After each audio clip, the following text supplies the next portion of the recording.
Hey, good morning Internet! Aujourd'hui, j'aimerais te parler de l'adversité. J'aimerais te parler des difficultés. J'aimerais te parler du stress. J'aimerais te parler de la pression. J'aimerais te parler de l'inconfort.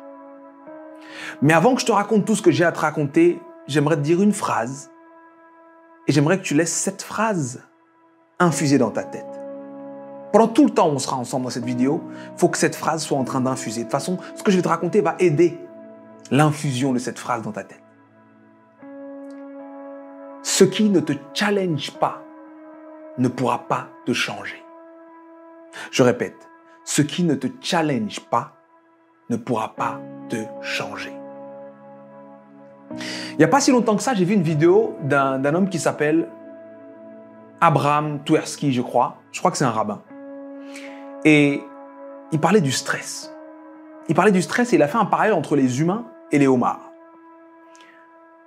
Petite minute SVT, le homard est un animal à exosquelette, à savoir son squelette. Donc ce qui est dur n'est pas à l'intérieur de sa chair molle, comme nous, les humains, nous sommes des endosquelettes, mais à l'extérieur. Donc lui, son squelette, ce qui est dur, est à l'extérieur de ce qui est mou. Comme pour le crabe, ok? Alors la particularité du homard, c'est quoi? C'est qu'il grandit. Ce corps mou grandit. Mais la coquille ne grandit pas. Ce qui fait qu'à un moment, il arrive à un stade où il sent beaucoup trop de pression vis-à-vis de cette coquille et il n'est plus à l'aise en étant lui-même. Il sent que ça va plus. Alors ce qu'il fait à ce moment-là, le homard, c'est qu'il va se cacher au fond de l'eau. Il trouve une petite zone safe avec des cailloux, tout ça, pour se protéger des prédateurs quand même. Et il mue, il enlève sa carapace. Il perd donc cette protection qu'il a, ce squelette qui le protège. Tout ce qui est dur là n'est plus. Il est mou, vulnérable, fragile là, et il reste là pendant le temps qu'il faut pour créer une nouvelle carapace. Une fois qu'il a cette nouvelle carapace, il va vaquer à ses occupations, il grandit, il prend de l'expansion et rebelote. Ce qui fait qu'en fait, à chaque nouvelle phase de sa vie, à chaque fois qu'il rencontre l'adversité, il se dit, bon, ça y est, c'est l'heure. Il est temps pour moi de grandir. Il est temps pour moi de grandir. Et Abraham Tversky dit quelque chose d'hyper intéressant dans sa vidéo. Il dit, heureusement que les homards ne fonctionnent pas comme les humains. Parce que si les homards fonctionnaient comme les humains, la première fois qu'il aurait senti la pression, le stress, l'inconfort et tout, il serait allé voir le médecin et le médecin lui aurait donné des antidépresseurs et il aurait dit « Ah, ça va mieux ». Mais en fait, le homard se dit non. Cet inconfort, cette adversité, cette difficulté à être tout ce que je peux être, ça veut dire qu'il est temps pour moi de grandir. Et là, je reviens sur ce que je t'ai dit au début. Ce qui ne te challenge pas ne pourra pas te changer. Et c'est important que tu comprennes que dans la vie de chaque humain, les choses se passent comme ça. Il arrive des moments où tu es stressé, tu es tendu. Il arrive des moments où il y a des relations où ça passe plus. Ça tout est conflictuel, tout est... Cet inconfort est le signal pour que toi, tu te mettes à grandir. Cet inconfort est ton appel à devenir une meilleure personne ou une version plus évoluée de toi.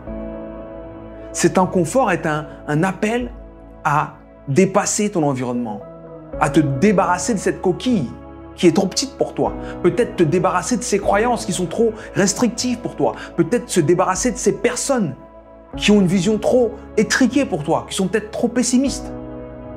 Mais sache que l'inconfort est une invitation à grandir. L'inconfort, c'est ce signal en fait. L'inconfort est un signal. Sois comme ce homard. Dis-toi, ok, si je suis inconfortable là, c'est qu'il est temps pour moi de grandir. J'avais lu, je crois que vous en avez déjà parlé de ce livre, j'ai lu The Millionaire Mind, je crois que ça s'appelle comme ça, ouais. Non, The Secret of a Millionaire Mind, Les secrets d'un esprit millionnaire, de T. Harv Eker. Et bizarrement, tu vois, chaque fois que je lis un bouquin, il y a 2-3 trucs qui restent dans ma tête. Et là, ce qui est resté dans ma tête, c'est que ce n'est jamais la taille du problème qui compte. Ce qui compte, c'est ta taille à toi. Ce que moi, je veux donc que tu comprennes aujourd'hui, c'est que tu vas rencontrer des problèmes, tu vas rencontrer du stress, de la pression, de l'adversité, qui seront grands. Mais toi, tu pourras toujours être plus grand que ces problèmes. Et il faut que tu comprennes que les problèmes qui vont se présenter devant toi se présentent parce qu'il est temps pour toi d'être plus grand qu'eux. Ok? Donc, sache que c'est une période qu'il faut traverser. Le homard, lui, le vit en disant, bon, je renonce à tout ce que j'ai l'habitude de faire. Je renonce même à qui je suis. Je renonce même à ma sécurité. Je suis obligé de me cacher derrière des pierres. Mais je sais que quand j'aurai fini ce processus-là, je serai meilleur. Alors, la prochaine fois que tu fais face à l'adversité, rentre dans un processus pour devenir plus grand que ce problème, pour devenir meilleur que cette situation, pour avoir plus de compétences, de sagesse. Ok? Ne prie pas pour une vie plus facile, prie pour plus de compétences, prie pour plus de détermination, prie pour plus de drive, prie pour plus de discipline. Parce qu'en réalité, ce n'est pas la taille du problème qui compte, ce qui compte, c'est ta taille à toi. L'adversité est une invitation à grandir. C'était Sudei. Et n'oubliez pas donc, la phrase d'aujourd'hui, c'est « Ce qui ne te challenge pas ne pourra pas te changer. » Ça infuse encore. Partagez cette vidéo avec vos amis, votre famille. Partagez-la avec tout le monde parce qu'en fait, tout le monde a des problèmes. Croyez-le ou non, tout le monde a des problèmes. Même le bébé qui vient de naître, il a des problèmes. Bon, il ne pourra pas encore tout à fait comprendre ce que je raconte, le bébé. Donc, vous pouvez lui montrer, mais il ne comprendra pas. Bref, on se voit dans quelques jours, soit lundi, soit jeudi. Je ne sais pas quel jour on est. Bref, allez, prenez soin de vous, c'était Sudei. Partagez la vidéo. Ouais, tu partages la vidéo, ok? Boum!